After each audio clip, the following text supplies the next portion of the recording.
Good evening, everybody.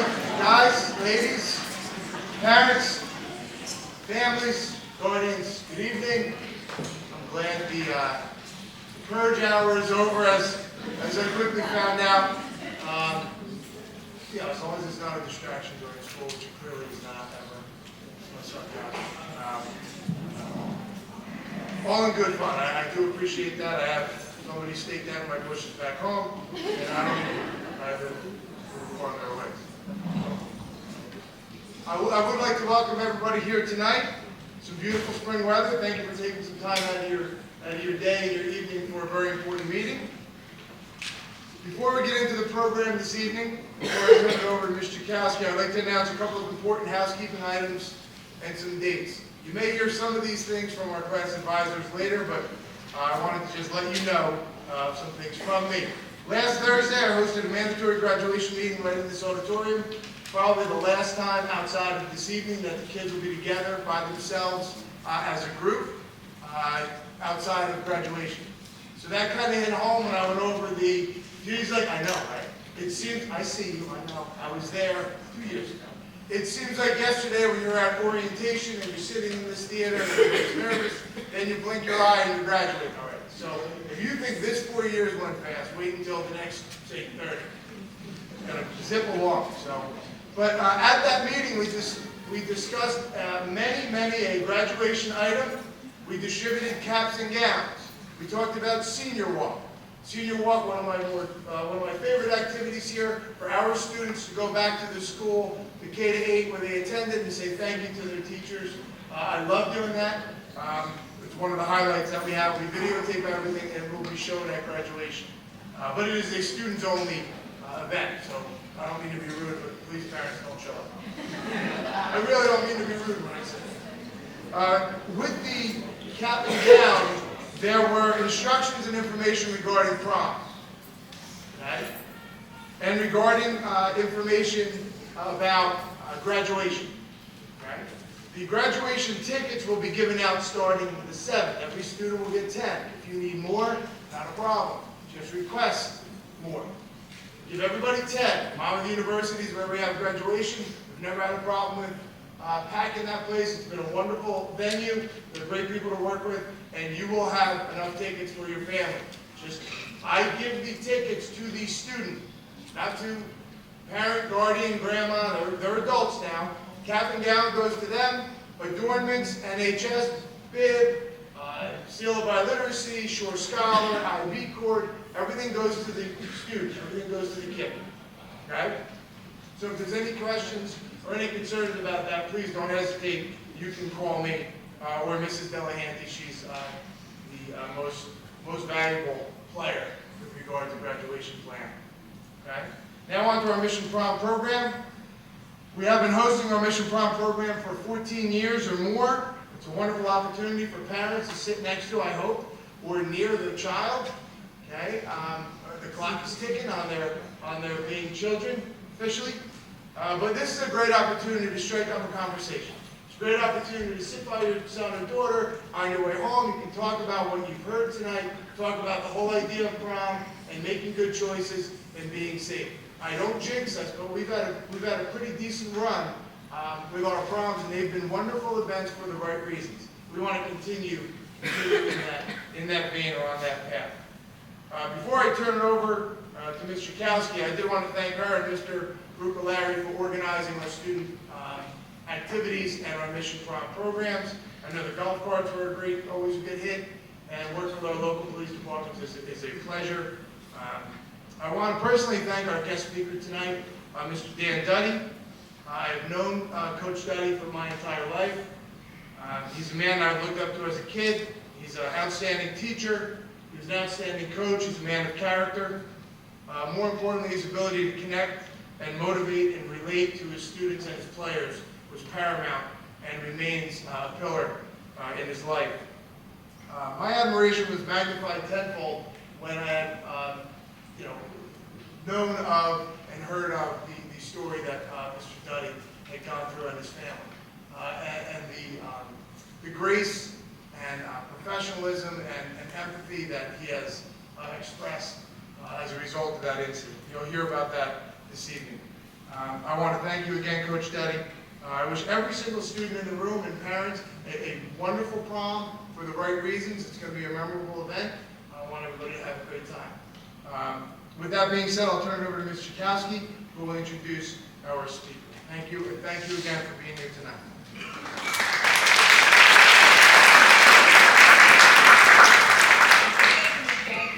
Good evening. I am pleased to welcome you all to Shore Regional High School Senior Mission Prom meeting. I am thankful for your continued support, as well as the support of our administration and Board of Education. To the seniors in the room, you should be proud of yourselves and thank your family and friends who have helped and supported you along the way. We all know the pandemic interrupted some of the activities you did not get to participate in. However, it did not break your spirit. Most of you have been here for 4 years and have been involved in many great events such as ballad classes, junior prom, athletic championships, and school plays, just to name a few. So with that being said, I would like to take a moment and congratulate the seniors for their accomplishments over the last 4 years.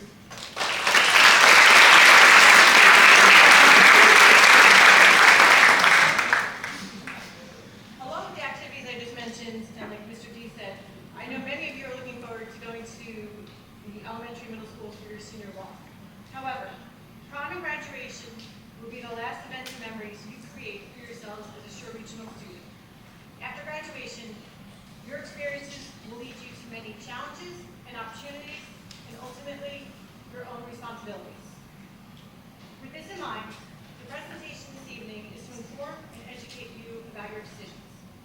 To the parents and guardians who are here this evening, you may think your opinions will not be as important to your children now that they have 1 foot out the door. However, your opinions continue to shape your children's actions long after they've graduated high school. And as you listen to our guest this evening, he will share with you his commitment and strength of a family, even in the worst of times.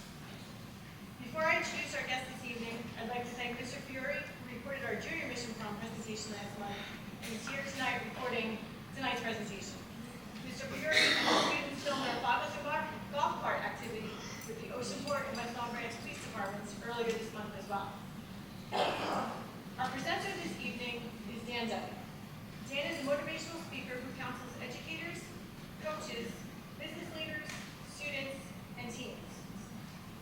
Additionally, Dan has been a special education teacher, coach, student advisor, as well as pastoral minister.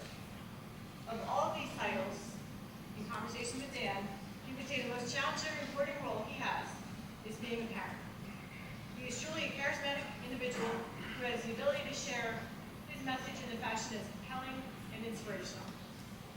Before we begin this presentation, I would like to bring up your class advisors, Mrs. DeFetti, who's right here, Mrs. Secco, as well. Thank you.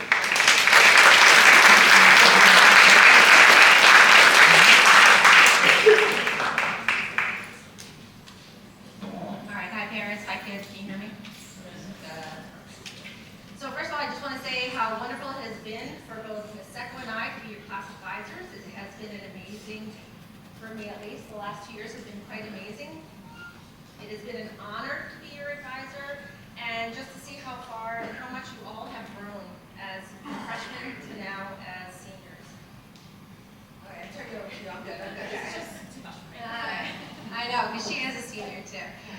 Dear parents and students, you know, as the senior prom approaches, I wanted to take a moment to address both parents and children, as this is an important milestone in your lives. Prom is a time of celebration, excitement, and reflection on the journey you have undertaken together. It is a night filled with memories that will last a lifetime. To the parents, I understand that this can be an emotional time for you. Seeing your children grow up and embark on new adventures can be both exhilarating and bittersweet. You have nurtured and guided them throughout their lives, and now it's time to trust in the values and lessons you have instilled in them. Prom marks a transition into adulthood, and while it may be difficult to let go, remember that you have prepared them well for this moment. Trust in their judgment, and then let them embrace this experience responsibly. For both parents and children, open communication is crucial. Discuss expectations, curfews, and boundaries beforehand to ensure everyone is on the same page. Parents, trust in the upbringing you have provided, but also remain available as a source of support and guidance. To my seniors, keep your parents informed about your plans and activities, demonstrating your maturity and your responsibility. Remember, prom night is not just about the event itself, it's about the relationship you have built and the memories that you are definitely going to create. Cherish this time with your friends, teachers, and loved ones. Take a moment to express gratitude and all your achievements, and your actions can make a positive impact on others' experiences. Congratulations to my beloved graduating class. And please, I hope you enjoy prom night to the fullest. May it be a night filled with joy, love, and cherished moments that will carry with you into your future. Thank you.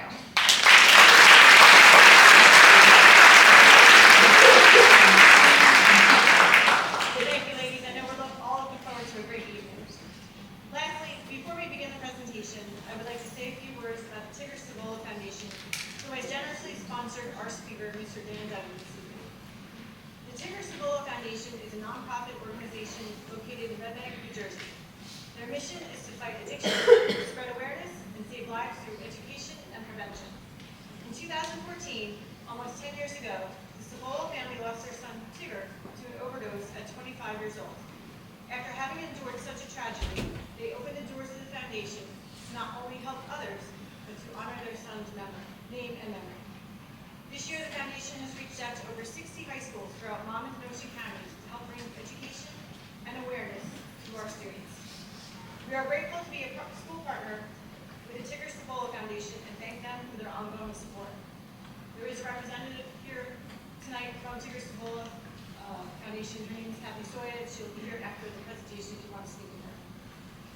So,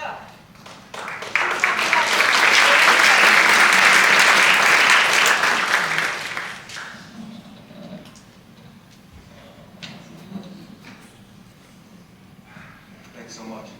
Hello. It's working, right? Quite often I speak to students, and for having been in education for 40 years, it's a pretty long time.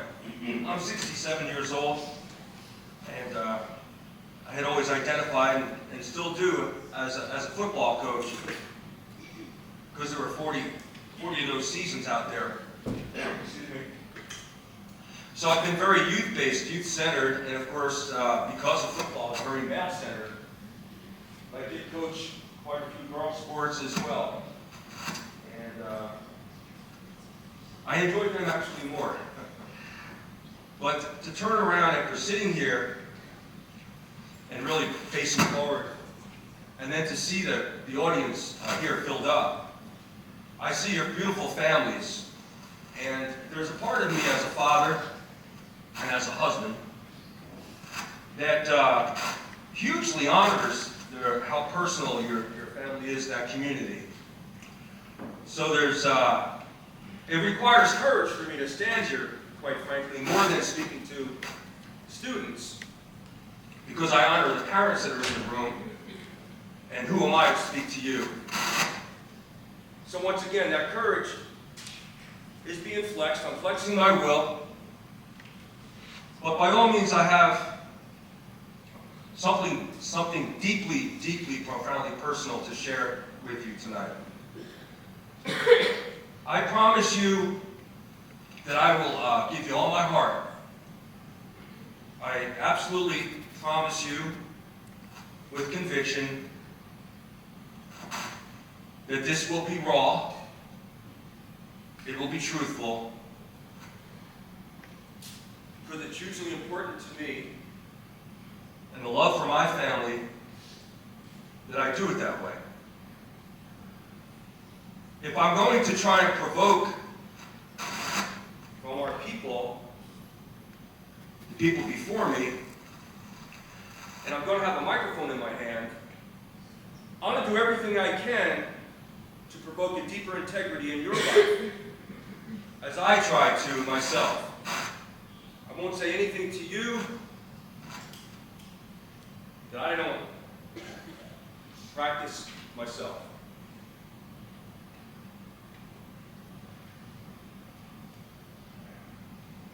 I was born in Brick Township. It didn't take long to realize that I was either going to watch football or I was going to play football. The mayor of the town, the head coach, and the superintendent of schools are the same guy. So obviously a town that was founded upon the game of football. I was standing leaning against my fence post one day watching a bunch of 17-year-old, 18-year-old young men play touch football on the street. You guys really don't know much about playing in the street. The culture has changed. But we did it all the time. And I remember one of those 17, 18-year-old gods to me at age 10 turned to me and said, hey kid, do you want to play? And I thought, that's a good handle. And I thought, that's not supposed to be. I knew at 10 years old that the hierarchy of being a kid, a 17-year-old's not supposed to ask a 10-year-old to play, especially when he's surrounded by peers. And I immediately looked at them and they rolled their eyes, which I had expected. But this 17, 18-year-old guy stepped forward and said, hey kid, do you want to play? Now I was scared to death, but I was too scared to say no, moreover. And I said yes, so I got in the huddle, and I thought for sure I was going to be a wide receiver and just go long. But he said, do you want to play quarterback? Once again, too afraid to say no. And I saw the rolling eyes of his peers. Gave me the football, and I threw a 10-year-old pass, horrible pass, but it was caught. We got back into the huddle, and he took another step of courage and said, you should be a quarterback someday. And I'm telling you, that was like a pot of warm water was poured over my head, and I was baptized into something just by a few words from a 17, 18-year-old idol, a god. Now, we've all been at that age, moms and dads. We all remember what those seniors looked like to us.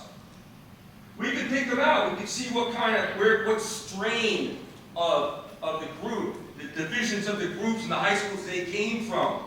I don't know how old you are, but we had the black leather jacket guys, then we had the motorheads, we call them, then we had the jocks, then we had the burnouts, and there's these divisions in every high school. I'm telling you, young people in the room, that until the day that you start to understand that you are a keeper, you are a steward, you are a leader built in by the sheer nature of your age, then you will never become the men and the women that you're called to be. There are 10-year-olds, 8-year-olds, 9-year-olds, 11-year-olds, freshmen who watch every single move you make.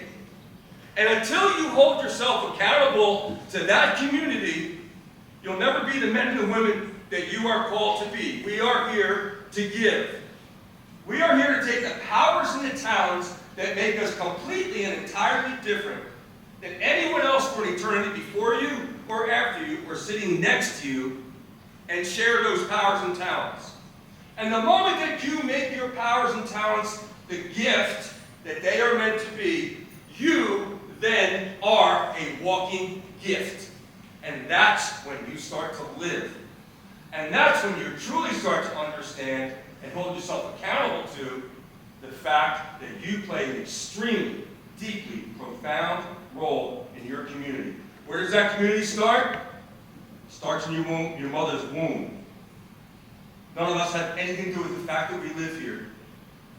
Nobody. Your mothers and fathers fell off bikes. Your mothers and fathers had prom nights. They had mothers and fathers. The day you were born, you looked in your mother's beautiful eyes and you said, man, what a life this is. She was born with me. Oh, and this guy, your father, he was born with me. All these things were born with me. I'm the center of the universe. I can tell you, after 40 years, I'm 67. I was once 18. You were never 67. so many of us, you, still live that way. Still live that way.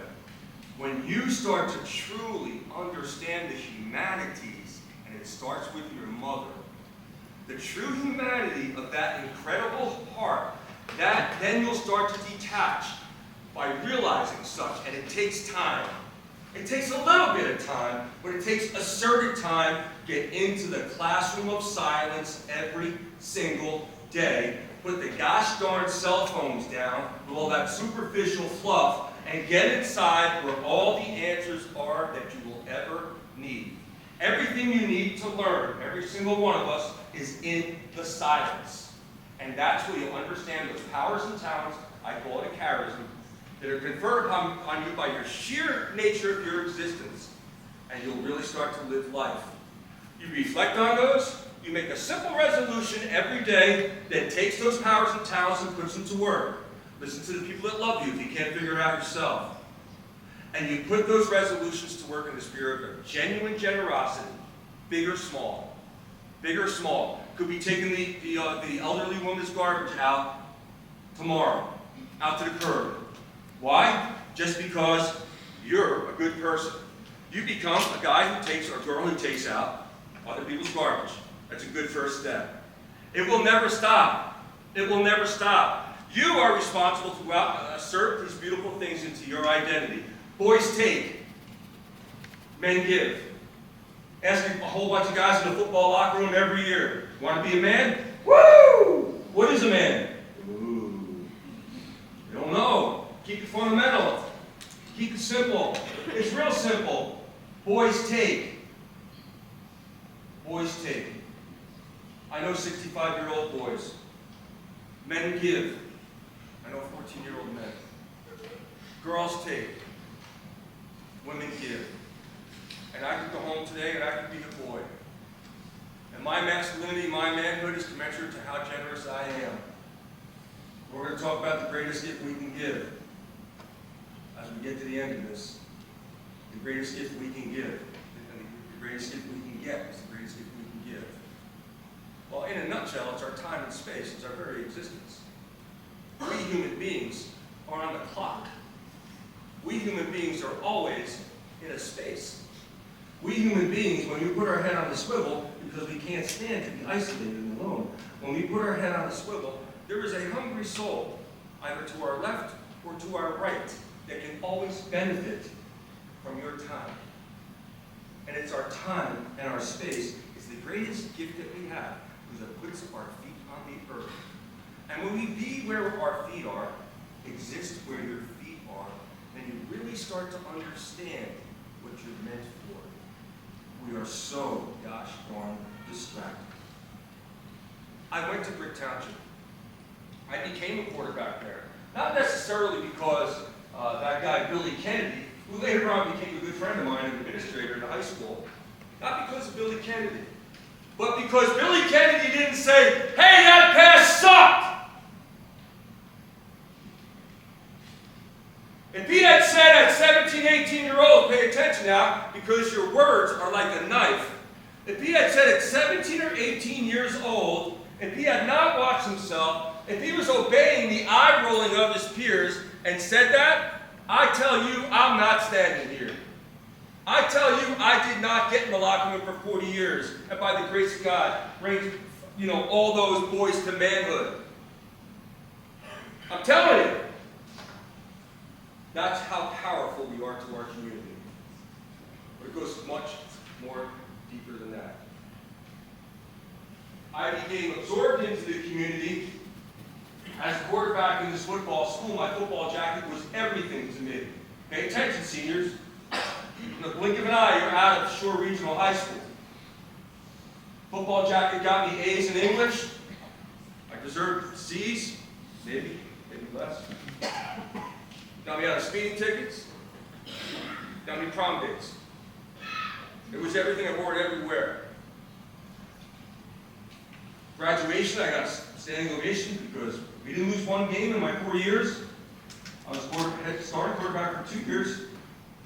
We did lose one game, but I don't count it. The game got cut short. We were losing at the time. It was a ride on the field, so they broke the game up. They set up Montclair. In fact, your head football coach and I are good friends. Mark Constantino was a little kid at that game. I'm sorry. It reminds me how much older I am than him. But that's the only one. So I'm a quarterback. I got to see would have won it if we finished it out, right? That's it. 60 days after graduation line, seniors. I'm at Glassboro State College. I've got my football jacket on. Big man on campus at 5'8", 60 days before. Now I'm at Glassboro State College, standing off to the side, feeling kind of lonely. Somebody says, wow, look at that short geek over there. Look at that dork with his high school jacket on. I'm like, what? Do you know who I am? I was nothing, man.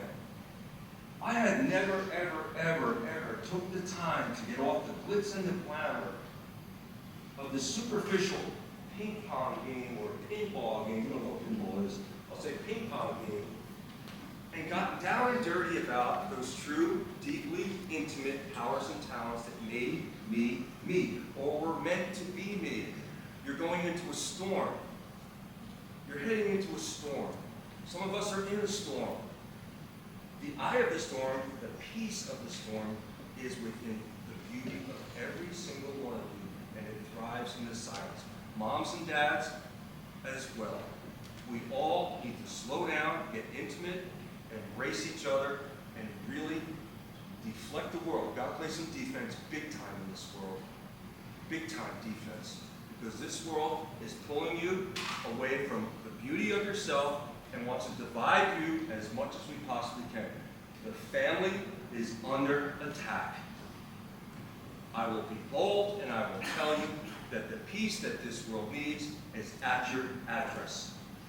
What you do at your address will affect your neighbor. Your neighbors will affect the neighborhood. The neighbor will affect the county. It'll affect your school. It'll affect your state. It'll affect the nation. It starts there. It doesn't start by complaining and pointing fingers. It starts with love and embracement and really elevating true intimacy. I went back after college, a horrible college career of not knowing myself, right back into the warm, fuzzy bath of brick football. Because that guy, the mayor that coach, the superintendent, hired me to be a football coach. Now I'm wearing the green and white again. I was drinking at 22 years old, partying my rear end off, getting a teacher's check, horrible teacher at the time, figured it out eventually, and just doing all the things that a boy would do. I was consuming every relationship I had. I was consuming every relationship I had with a girl. I was consuming everything around me and thought that that's what a man was to do. I turned into a big old fat cat that was going to blow up, and I knew that I couldn't live my life like that anymore, seniors. Because in the blink of an eye, as the good man told you, your leader, you'll be out of the next phase, and your feet will be on the ground, and you're either going to put your toes north toward a goal, toward the end zone, or you're going to be wandering and just kind of staggering around. My head football coach, you know what he would say? Stand around and get your helmet knocked off, right? The world will knock your helmet off. The world will knock your helmet off. You can always get back up and you can fix it, though. But take the time to know who you are, know what your strengths are, and dream about putting your strengths to work out there in the spirit of resolve coming from reflection. It's a great family exercise, actually. It's a great family daily exercise, actually. 5 minutes a day, a resolution, simple resolution. I built a mentoring program with my football team out of that very same simple fundamental concepts, because we're called the fundamentals. When everything around you is taken away from your soul, it's confusing, it's so-called sophisticated, it's complicated, the antidote is fundamentals, the truth. Truth is always the antidote to confusion. We have to assert ourselves, get off the planet, get off the schedule, and assert ourselves back into the intimate hearts of the people that we love and that we're in charge of.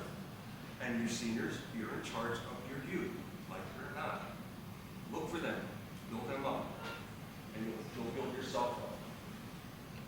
I was a bartender at the Shrimp Box restaurant, Point Pleasant Beach. Cocktail waitress came in one day, and I'm not a mushy, romantic guy. And I had been so tired of living my life the way I was, and She came in for her first day. She walked up to the window to order drinks for the tables, and I just saw her beautiful blue eyes, and I was like, oh my gosh. You know, like, it had done something. Like I jumped to another plateau, and what I started to realize what a man was, that she was something special. Like, she really was pulling me towards something that I hadn't thought of ever before when it came to a male-female relationship. She got fired. She was a horrendous cocktail waitress. She claims she quit. But she got fired, and I followed her out the door, and 3 months later, I asked her to marry me. And 5 months after that, we were on the altar. And Aileen came, New Orleans. Mother's little help. And then Danny came, called him the quiet man. She went to Albright College. He also went to Albright College. She was a 3-sport star. She graduated Albright College with a 4.0. Oh my God, I can't stand her sometimes. I'm not an academic guy. And Danny also went to Albright, played linebacker there. And then came Michael. Michael went to Chestnut Hill College. He was an All-American lacrosse player. I know we have a lot of athletes here at Shore, and you're not all athletes, but I'll get. But by the way, brace yourself. There's 8 of them. We have 8. Michael Keenan, engineer, built a home right here up in Monmouth County, in Deal. And then Francis, a chubby-faced kid, big old Irish head. He wrestled right here in your gym. Played lacrosse right here against the Shore Regional guys at Monsignor Donovan. Played football here. I coached him. Francis was the kind of kid that could cartwheel before he could walk, and he sang before he could talk. And then came Anna. We call her the hippie. Musician, songwriter, acoustic guitar, blue hair. Anna's got blue hair. We love her. She's a sweetheart. And Gracie went to Georgia Court, played across there. She's newlywed out on the West Coast. With a Coast Guard guy, great guy. Coming home soon for good. And William is 21 years old at Chestnut Hill College. He's the baby.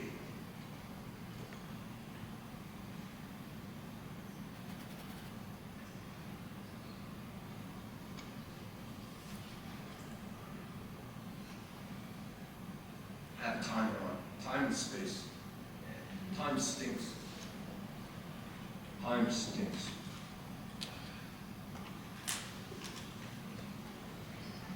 On a February 9th, at about 3 a.m., my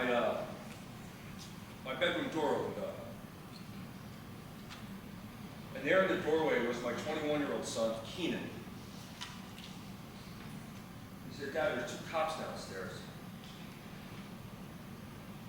Laura, my wife, she kind of grumbled next to me. And I said, don't worry, Laura, I got this. So I rolled out of bed, and I pulled out my jeans around the floor, and I snapped them up, and Keenan disappeared and went down the stairs. I kind of followed Keenan, and I heard his footsteps hit the bottom. I turned right, there at the bottom stood 2 police officers. Now, folks, and as much as I expressed how personal your home is to me, how much I honor and respect it, and I truly do with all my heart, and it's really the reason why I'm giving you my story, I'm going to bring you deeply into my home for a minute. I want to go to a place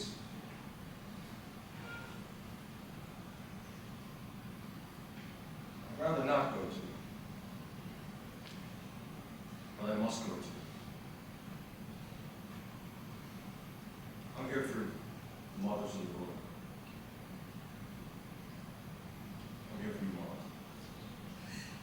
I'm here for you, mothers.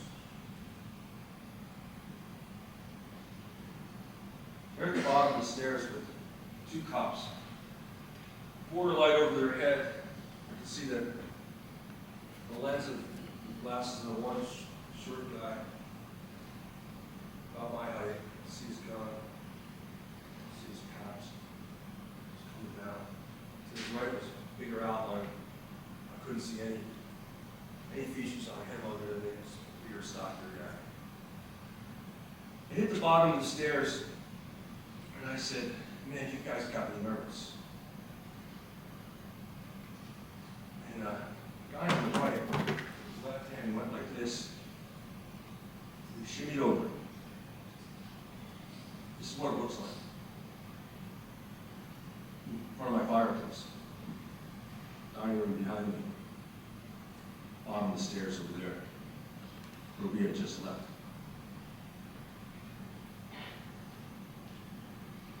There was no urgency in their eyes.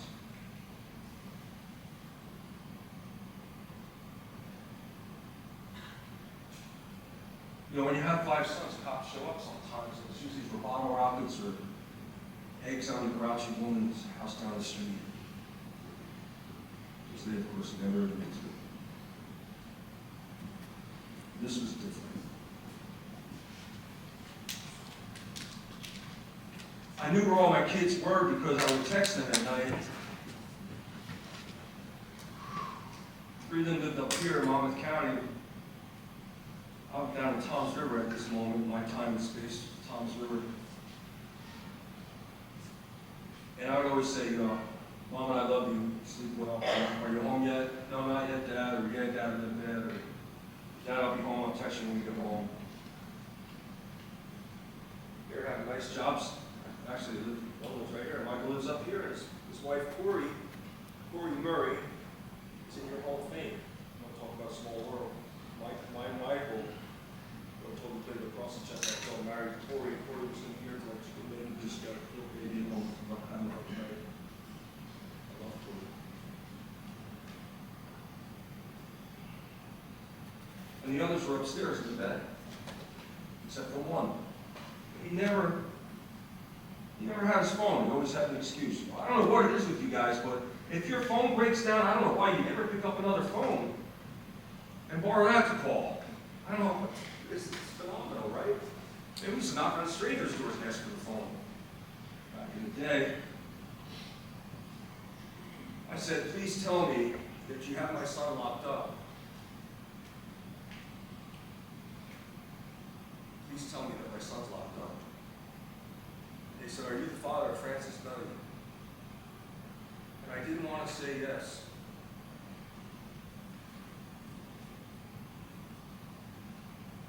See, this is not a health class video. You're in my home. You're in my home. You said your son was killed. Your son was killed 2 hours ago. In a car crash. That's the boy I was telling you about the rest of the weird gym way up here. I turned around into my dining room. They voluntarily yelled out 3 the loudest no's. That I guess a man could ever muster up. I came back. The cops were, I turned around and the cops were right behind me. They were like right here for some reason. So I had to take like 10 steps and then I gently pushed through them because I heard footsteps there at the bottom of the stairs of my wife. I said, Maura, we lost our son. We lost Francis.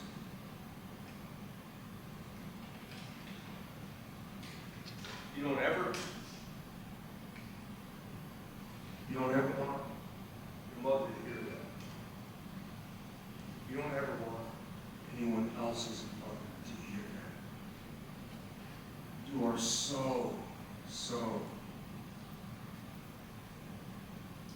capable of not letting that happen. You are so responsible to the most beautiful heart and relationship in the community of the world. And you could ever imagine. But you trust me. This is what your mother looks like. At the bottom of the stairs. Before having even heard the news. Looks like this. Just like this. Palms out, her knees shaking. Helpless, dark eyes. Just from hearing my anguish. The noise, the gyrations, the sounds that came from her, the the love chair next to her made me rephrase and say, "Or you lost your son." Because what was revealed to me in that mother's heart was something I had never seen before. I knew with all of my heart that I could never love my kids the way she loved them before she was giving that news. But what was oozed out of her, the love, the commitment, the convictions that your mother has for you, there are literally no words for that. And I see her here. And when the cops were walking by, after telling us that the driver was drunk and my son was a passenger in the car, and there was a 30-pack with about 5 cans left in the back seat, and that he was going 85 miles an hour, and that he knocked over 2 streetlights, and the car flipped 2 or 3 times and then banged up against an oak tree. My wife had one question. When the cops walked by that love seat, and I sat next to Laura, she picked up her hand, she rubbed the cop's arm, and he stopped, the short guy with the glasses. And he said, "Ma'am," she said, "I have one question. Did my son call out my name?" And he said again, "Ma'am." She said, "Did he ask where his mother?"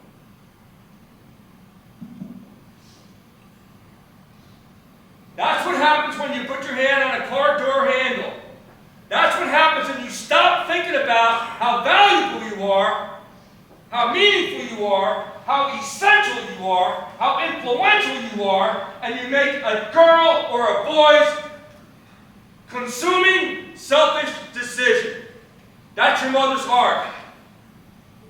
How about siblings? I turned into a boy, man. I turned into a dark, coward, fearful boy in the darkness of my living room. She turned into Wonder Woman, the mother's heart. She got called out and she rose up. She said, "Daddy, I can see better out of this shredded heart than I ever saw before. I see my own children. I see the humanity. I see the love. I see the potentials. I see everybody more deeply, more profoundly than I ever did before." That's the triumph in this tragedy. And that's why I'm here. I'm here because of her. If it wasn't for her, I'd be drunk somewhere if I was still alive. I call my wife on my way here. I call my wife every time I give a talk. I gave 9 talks last week. I gave a talk yesterday, Tonsor High School South. I'm going away for 4 days giving talks. I'm not all about this. I'm all over the nation talking about a lot of stuff. But when I talked to her today on the way here, I said, "Maura," and I could hear the grandkids in the background. I said, "Maura, I just want to hear your voice one more time. We're going to go give a talk at Shore Regional to the parents. What do you got for me, hon?" She said, "I got nothing for you except knowing that you got it." And when she said, "I got nothing for you, but knowing that you got it," I was like, bam, hit me right in the head. I needed a real big punch in the mouth of the truth again. Because it took me right back to me that day and all the courage she gave me from that seat. Hit me right there. I said, "You know something more? You didn't say it, but you just gave me all the wisdom I need." Because she said, "You got all the wisdom, Dan. You do it. I'm nothing. You're always out there." And I realized that heart, the torrent of the heart, and the wisdom that came from it, there's so much wisdom that comes from it. I said, "You know something more? I got it. You gave it to me." "Well, what did I do?" Imagine that. Talk about the humility of the mother's heart. Do we have to rise up to the humility of the mother's heart or what? I wasn't talking about the mother the last time I was here, man. I've been smacked in the face with the truth and the realities that the first community that we live in is the community of the womb. And if we do one thing, if we make one good decision, it should be for your mother or the mother figure that you have in your life. Love, love, love. Generosity, generosity, generosity. Calling yourself to womanhood and manhood no matter what your age. And being a leader. There were 30 kids at that house party, and they were drunk. Not one person said, "Hey man," first of all, they were drinking. All right, I get that. We're talking about drinking today, right? Not one person, not one leader stepped up and said, hey man, we shouldn't be doing this. There was less distance from that house to my house than what those kids did on a football field. I was their head football coach in football practice. You are the average of the 5 people you hang out with. Every single one of us in this room, whether you're 70 or 17, we are the average of the 5 people that we hang out with. You need to check that out. You need to check out to see if you're being completely fulfilled to your absolute potential with your powers and talents, no matter what age you're at. Think about the 5 you're with. Let them eat your dust. And see, as you're in the driver's seat because you're going to a whole new scenario. You're going to find yourself like shrapnel getting divided. You're going to either be that guy that's going to be alone with the football jacket kind of coming off, or you're going to find out that you're the winner that you are right now. You need to go home and inspect that and live it and make resolutions and see that in action. See it in action. The clock is ticking. There's beauty, absolute beauty in every single one of you, and we need you. And you're number 6 of the 5. You're number 6. If you're going to just be the average of the 5, then you are a spectator. You're either going to watch the game, or you don't be in the game. That's how I open this up. You're either going to be a player, or you're going to get your helmet knocked off. Or you're going to sit and watch life go by from the bleachers. But when you're number 6, and you believe that you have the powers and the talents that are truly in you, then you will either positively affect them, they'll either take your effects, or you can move on to where you can affect another life. Because you're a man, you're a woman, and you have gifts, and you want those gifts to be open. I didn't do that at age 22, man. I didn't do that at age 22. But when I met those beautiful blue eyes and love entered the picture, because I was nothing but just a selfish, unloving jerk. And all of a sudden I wanted to give gifts. And I found out I had gifts. That's what love does. So go back to that. The fundamental rule, embrace love, make it real, assert yourselves.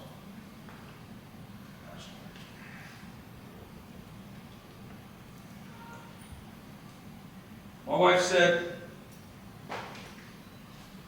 text the kids, get them home, Dan.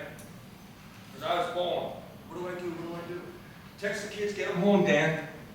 I text them all, Dad, what's up? Just get home safe, Is that my phone? That's this right? Oh, it's good. Let me take a 5 minutes. But it's your phone. Put that phone away. Just kidding.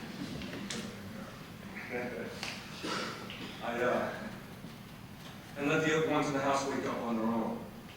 Aileen, mother's little helper, came to the front door with a look of anguish on her face because she had no idea why I told her to get home. And I opened the door and I told her she lost her brother Francis. And that anguish turned into very much like her mother, but she immediately snapped out of it. And she went into the living room and said, where's the rest of the kids? She immediately turned into a woman that wanted to help. Praise be to God. She later admitted that the anguish at the door was not because of any other reason except she thought Natty died. You see, because that made sense. Natty was 84. She's driving down the parkway, coming up here from Bradley Beach, down the parkway saying, such fond memories of Natty. She lived a good life. She's gone. No, Aileen, your 19-year-old brother's gone. Natty went to his funeral. Your brother's gone. He put his hand on a car door handle. He was an absolute sponge of a boy. Just for 10 minutes, an hour, 3 hours. That's all on him.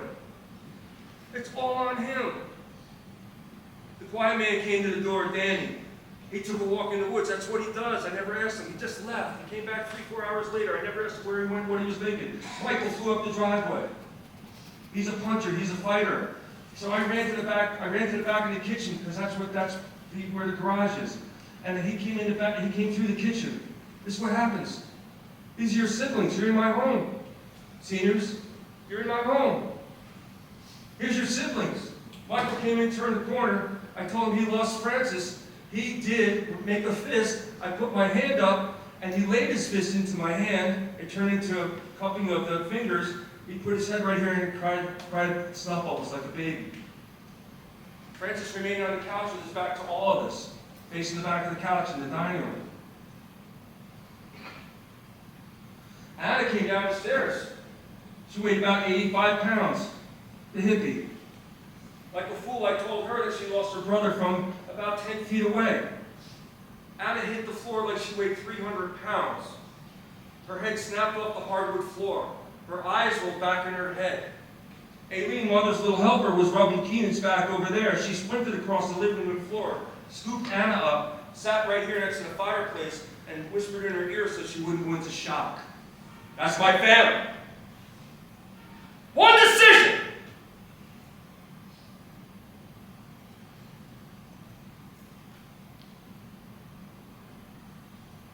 That's why I'm here.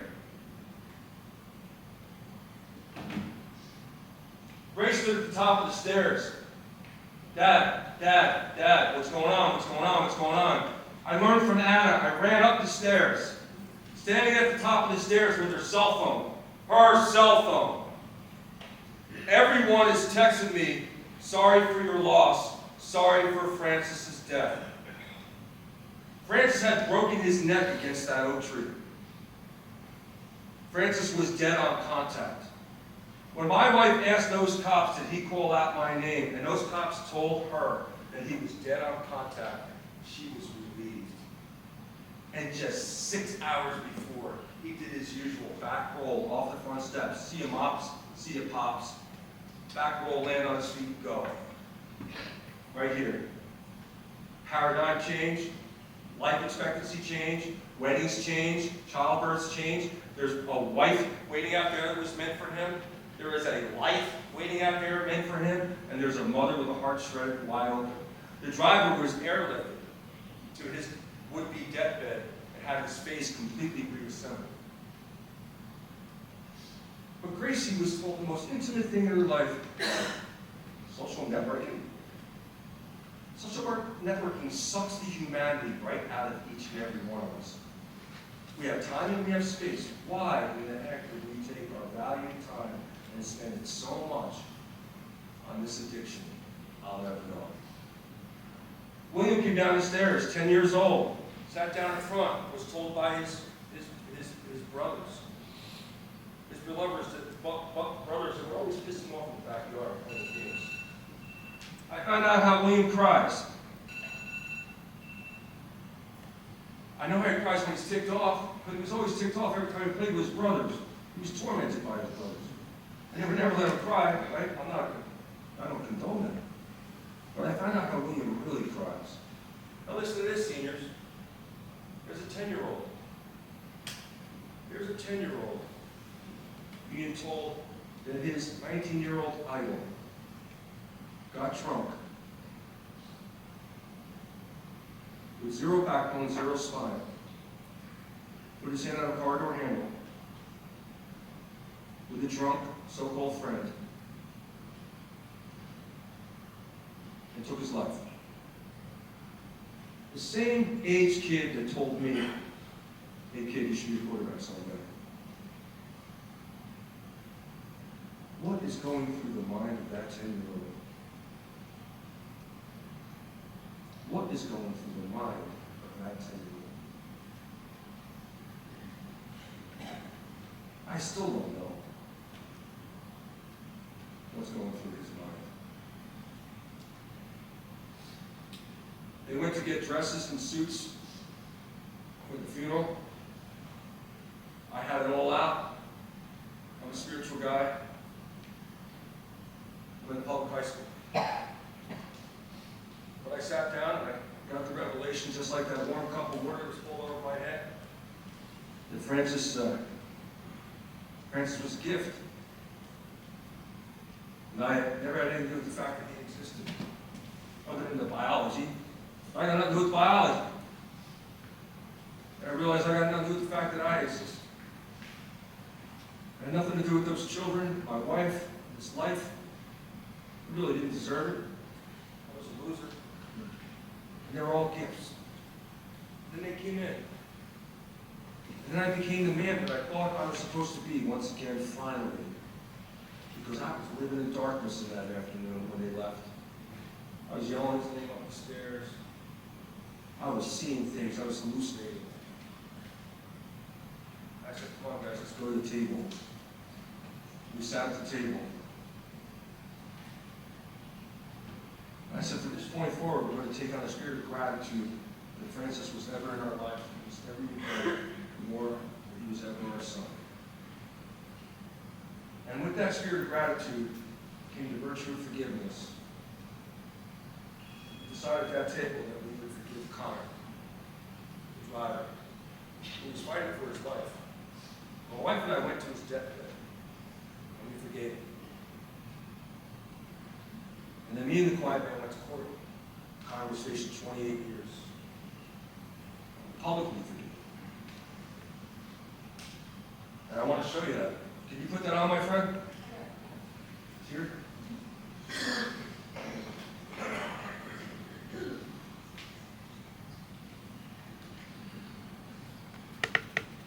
I extend my humblest apologies to the Duddy family. Good-looking kid, his face was reassembled. I'm so sorry for what happened that February evening. Accept full responsibility for my actions. I apologize to my family as well for the humiliation and grief I've caused them. No words can express how terrible I feel about my immature actions. Francis Duddy was my best friend. Although a shining piece of him will forever hold its place in our hearts. He's no longer physically with us because of what I did. And I have to go to prison for what I did. And I understand that the law of society has to punish me for my irresponsible actions. My lawyer tells me one of the aspects of sentencing is deterrence. I can only hope and pray that other young people will learn by my mistake and realize the severe consequences of drinking and driving. I have no one to blame for this but myself. I ask the Duddy family, my family, and all Francis' friends to forgive me. And I sincerely hope and pray for everyone's forgiveness and mercy. Take a deep breath. That's it.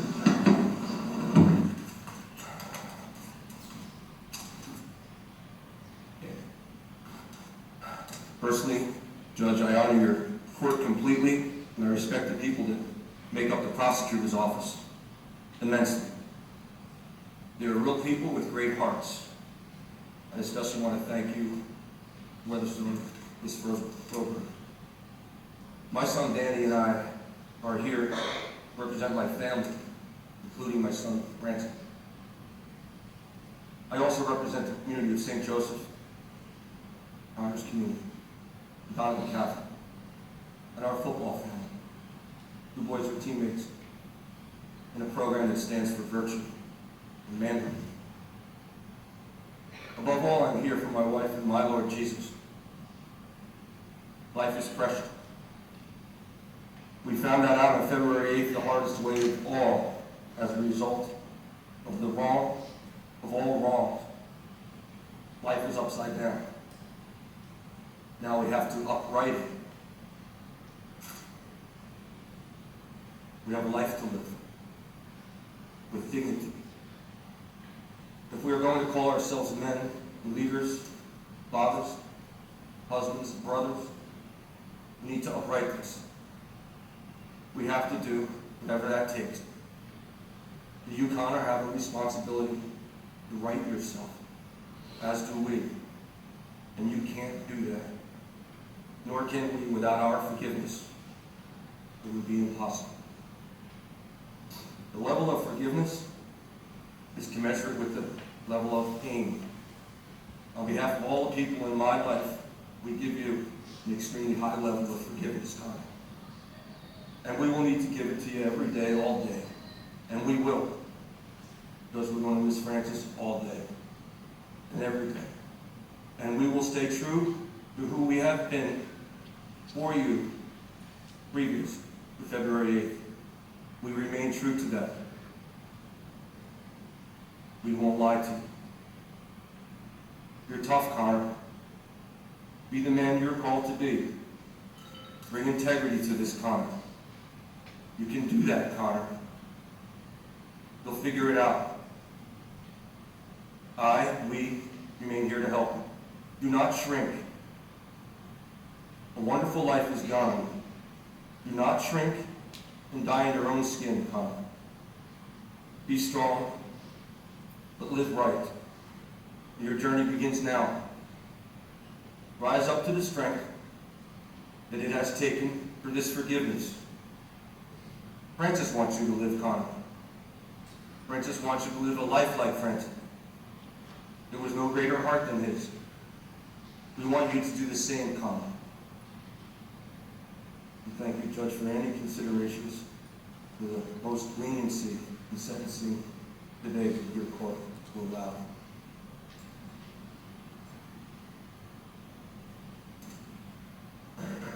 Thank you. I'll keep it brief. It's hard to echo the profound words of everyone that has spoken today, but I'm here as a representation of my brothers, and my father is a respected member of the community, and I'm here for validation that his words are true beliefs of me and my brothers. And I watched Connor grow up. I coached him the same way I coached Francis, and it is our mission to make sure that new lives aren't taken through this process, and we'll do that through forgiveness and through remaining by Connor's side here on out. That's all. Mr. Seafair expressed how difficult it is for both families. Unless you undergo the pain, how can you really know what both families are feeling? Mr. Duddy Sr. and Duddy Jr. had words of forgiveness that really uncommon in most people, unless they have inner strength, and they forgave you. And they want you to turn your life around to help other people. It seemed like I've never met Francis Duddy, but seeing Dad and brother, he must too have been an outstanding person that they can no longer see and watch him grow. You're alive. You have hope. You can turn your life around and tell other people they should not be drinking and driving. You started. So it's the absolute realities. Two lives there. You see a young man, a driver, and you see a father here on behalf of his wife and the siblings of a young man.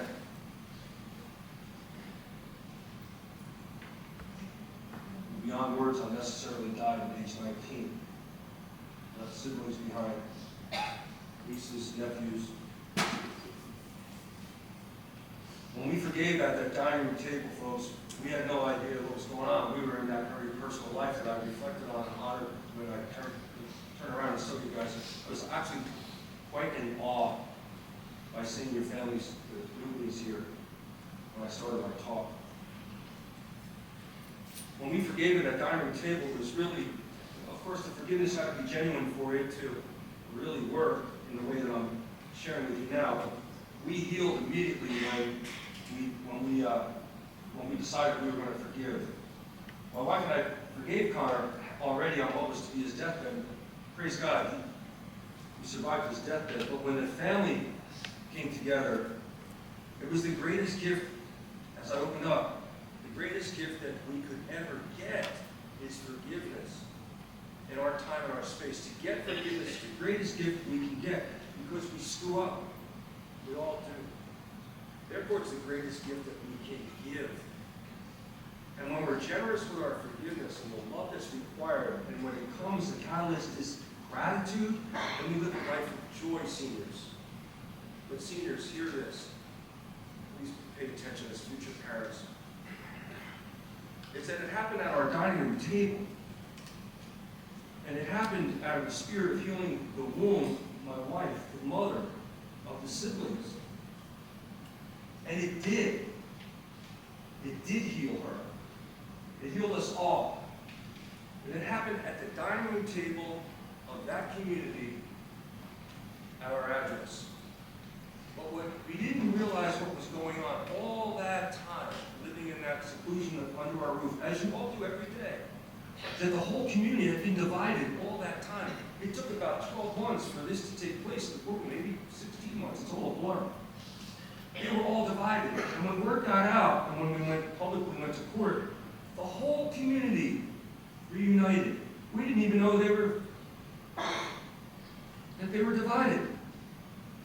Some were saying that they were part of the lynch mob, kill them, give them 100 years, and others were saying, well, let them go. It was a young man's mistake. No, you got to pay the price. Forgiveness is one thing, but you've got to pay the price.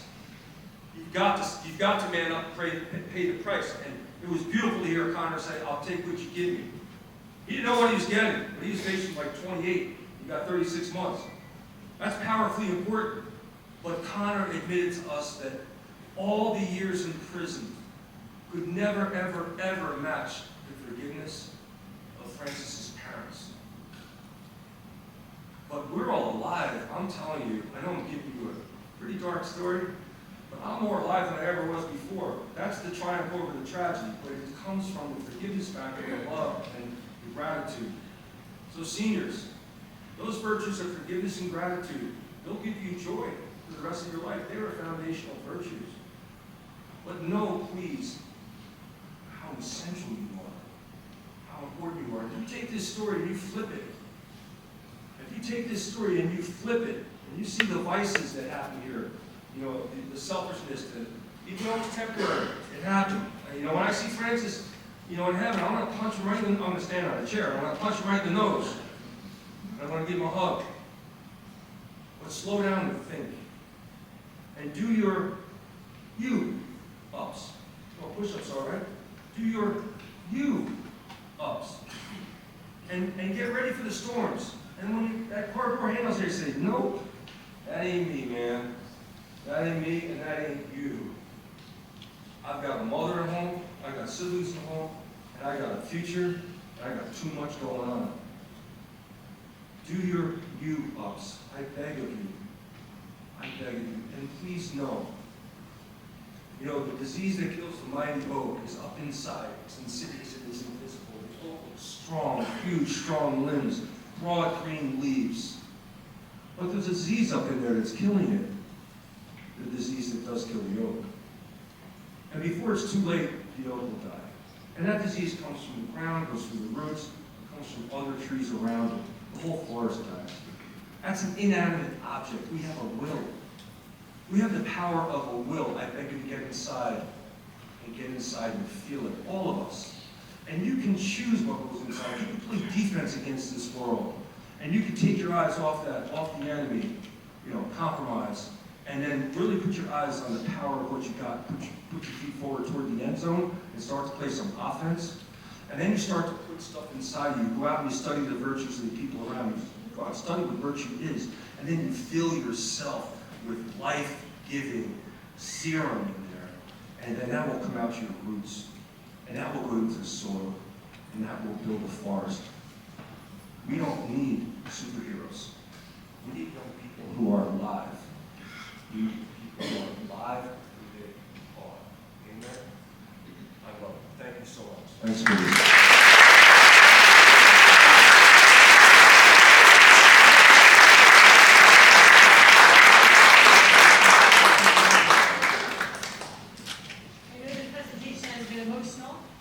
Our hope is that it makes an impact on you every day, not just for the upcoming prom.